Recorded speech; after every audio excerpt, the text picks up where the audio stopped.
You are exhausted. You have been exhausted for years. You fall into bed at a reasonable hour, stare at the ceiling, check your phone, stare at the ceiling again, and eventually drift into something that technically counts as sleep, but never quite feels like enough. You wake up, tired. You drink something caffeinated, you do it again tomorrow, and somewhere in the back of your mind, you wonder if this is just what sleep is supposed to feel like. It is not. And the evidence for that is about 300,000 years old. For the vast majority of human existence, sleep was not a problem to be managed. It was not a biohack. It was not something you optimized with supplements and blackout curtains and white noise machines. It was simply something your body did on its own schedule, in its own way, and it worked. The question is, what exactly that looked like and why everything changed? Start with timing. The assumption most people carry is that before artificial light, humans slept from sundown to sunrise, a long, solid, uninterrupted 8 hours in the dark. Jerome Siegel, a sleep researcher at UCLA, challenged that assumption directly. In 2015, he and his colleagues published a study in Current Biology tracking the actual sleep patterns of 3 pre-industrial societies with no access to electricity: the Hadza of Tanzania, the San of Namibia, and the Tsimane of Bolivia. What they found overturned decades of assumption. These groups did not fall asleep at sunset. On average, they fell asleep 3 to 4 hours after dark, typically around 9 or 10 p.m. They woke naturally, usually just before or around sunrise. Total sleep time averaged 6 to 7 hours, not 8, not 10, 6 to 7. And critically, they reported almost no insomnia. Let that sit for a moment. 6 to 7 hours, no insomnia. In societies with no sleep clinics, no melatonin gummies, no guided meditation apps, and no blue light blocking glasses. The absence of insomnia in these populations is not incidental. It is the data point that should make you stop and ask what we are doing wrong. Temperature was a key variable. Siegel's team found that sleep in these populations was closely tied to the dropping of ambient temperature in the evening and the rising of temperature in the morning. The body does not just respond to light when it comes to sleep. It responds to thermal cues. As the air cools after sunset, core body temperature drops, and the brain interprets this as the signal to sleep. As the morning air warms, core body temperature rises, and the brain wakes. For most of human history, you slept inside that natural thermal curve. Your bedroom is climate-controlled. Your body's ancient thermostat is confused. But the structure of sleep itself may have been different too. Historian A. Roger Ekirch spent 16 years researching historical sleep patterns and published his findings in a landmark 2001 paper and later in his book At Day's Close.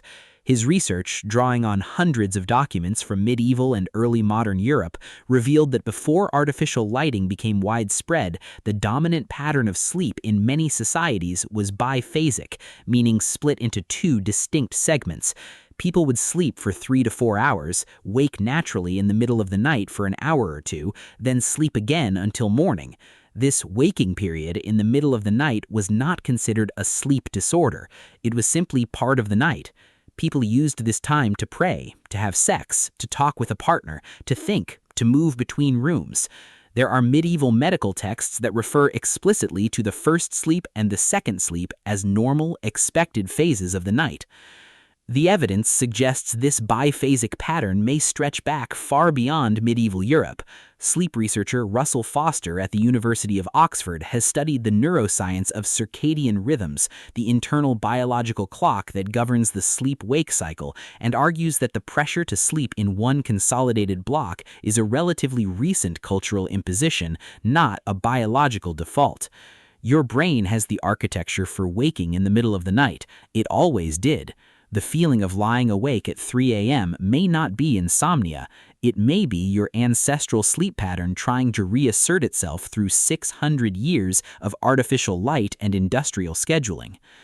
Social sleep was another dimension your ancestors took for granted that modern life has largely erased. In almost every studied forager society, sleep was a communal event.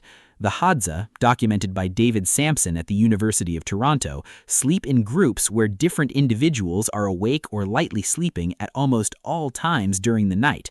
Samson's research found that across a sample of Hadza adults, there were vanishingly few moments during the night when every single person was deeply asleep simultaneously. He called this sentinel hypothesis. The group never goes fully dark. Someone is always at the edge of sleep, available to respond to a threat, to tend a dying fire, to notice something wrong. Your ancestors did not sleep alone in sealed rooms. They slept in the presence of other bodies, other breath, other warmth. The feeling of safety that generates in the nervous system is physiologically real. The isolation of modern sleep, one person, one room, one bed, door closed, is an experiment your nervous system did not sign up for. Dreams also occupied a different place in the ancient world. Across virtually every documented indigenous and pre-industrial culture, dreams were not dismissed as neural noise. They were treated as information. They were shared, interpreted, discussed. Among the Kung San of the Kalahari, documented extensively by anthropologist Richard Katz, dreaming was considered a form of access to knowledge unavailable in waking life. The shaman, the healer, the elder, these figures derived much of their authority from their relationship to the dream world. Your brain generates approximately 2 hours of dreaming per night during REM sleep, rapid eye movement sleep, the phase associated with emotional processing, memory consolidation, and creative problem solving. For most of human history, that content was treated as meaningful. It was spoken aloud in the morning. It was woven into the fabric of the group's understanding of the world. What about napping? The afternoon rest, the siesta, the midday pause, these are not cultural laziness, they are biological reality. The human brain has a secondary sleep pressure that peaks in the early afternoon, roughly 8 hours after waking. This dip in alertness is not caused by lunch.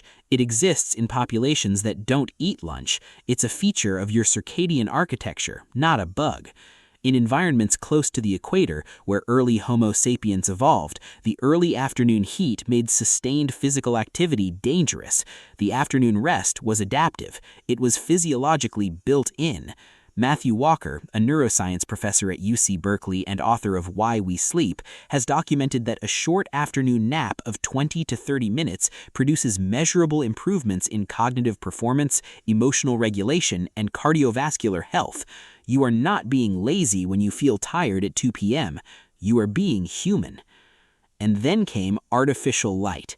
In 1879, Thomas Edison's light bulb began his quiet demolition of everything your nervous system had spent 300,000 years calibrating to. Within a few generations, the consolidated 8-hour sleep block became the cultural norm. The biphasic night disappeared from educated awareness. The siesta was stigmatized in industrialized societies as a sign of inefficiency.